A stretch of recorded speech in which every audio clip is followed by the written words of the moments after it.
Hi mga ka-sisters! Isa na namang masarap na ulam ang isi-share ko sa inyo ngayon. Magluluto nga tayo ngayong araw ng adobong puti, kung tawagin namin. Adobong puti kasi nga suka lang yung ilalagay, walang toyo. Dito nga pala sa recipe na ito ay kailangan ng maraming bawang. 2 buong bawang nga ang inilagay ko dyan. Natutunan ko nga pala tong luto na to sa lolo ko. Noong mga bata nga kami, ito nga pinakamasarap na ulam para sa amin. Grabe naman kasi talaga sarap na itong ulam na to. Mapaparami ka talaga ng kanin. At mas lalong masarap ito kung kinabukasan na at magsasangag ka ng kanin. Babalik na nga tayo dito sa niluluto natin. Dito nga sa kawali, nilagay ko na itong karneng baboy, maraming bawang, asin, paminta, suka, at konting tubig. Hinalo-halo ko na nga lang na mabuti bago isalang sa apoy. Tansyahan nga lang ang dami sa paglagay ko ng mga sangkap dyan. Isinalang ko na nga sa malakas na apoy hanggang sa kumulo. Kung napansin nyo nga mga ka-sisters, ang pinaka magsisilbing pampaalat neto imbis na toyo ay asin lang. Papakuluan nga lang natin to hanggang sa matuyo. Kung minsan nga ay tinatawag din namin itong adobong tuyo. Kasi nga mamaya ay matutuyo ito at mag-iiba ang kulay. Bago nga tuluyang matuyo ay igigilid ko muna itong karneng baboy at bawang. Kukunin at ihiwalay ko muna itong pinakasabaw ng adobo natin. Nang maubos na nga itong pinakasabaw natin, ayan naman, igigisa naman natin itong karneng baboy at bawang. Lalagyan ko na rin ng mantika para matusta. Sa ganong paraan nga ay mas mapapasarap natin itong adobo natin. Isinalang ko nga ito sa malakas na apoy para mas madaling matusta. Mag-ingat nga lang kayo kasi matalsik yan. At pagkatapos nga ng ilang minuto, ayan, natustado na. Kita nyo naman na mamula-mula na ang baboy, pati na rin ang bawang. Hinalo-halo ko lang rin muna na mabuti para matanggal sa pagkakadikit sa kawali. Naglagay nga rin pala ako ng konting tubig dyan, di ko na lang napakita sa video. Nang sa ganun nga ay masimot ko itong mga tostado sa kawali kasi extra flavor din to. Nang masimot ko na nga, inilagay ko na rin itong sarsang hiniwalay natin kanina. At syempre, halo-halo lang ulit ng mabuti para mag-combine ng mga lasa. Kung mapapansin nyo nga, nagkulay brown na yung sarsa, akala mo may toyo pero wala talaga. Pinakuluan ko nga lang ng mabuti hanggang sa magmantika at ayan, okay na. Tignan mo naman yan, oh, itsura pa lang nakakapanlaway na. Tara na mga ka-sisters, kumain na tayo.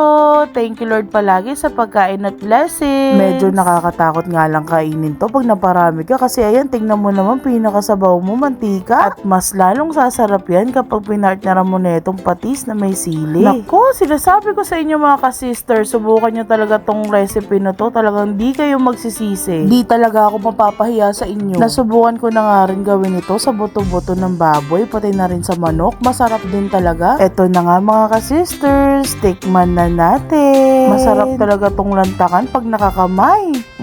Nanlaki pa nga ang mata sa sarap. Unang subo mo pa nga lang, magiging sunod-sunod na subo mo dahil sa sarap nitong ulam na to. Naalala ko tuloy ng mga bata kami, talaga naman nag-aagawan kami sa kanin kapag ganito ang ulam. Nakakapag-ulam nga lang kami ng ganito kapag bagong sahod yung mga lolo at lola namin. Kaya feeling ko talaga ito ang pinaka-comfort food namin. Feeling namin ay nakakaluwag-luwag kami sa buhay kapag ganito nga ang ulam. O siya, hanggang dito na lang mga ka-sisters. Happy eating everyone! Thank you for watching! Bye!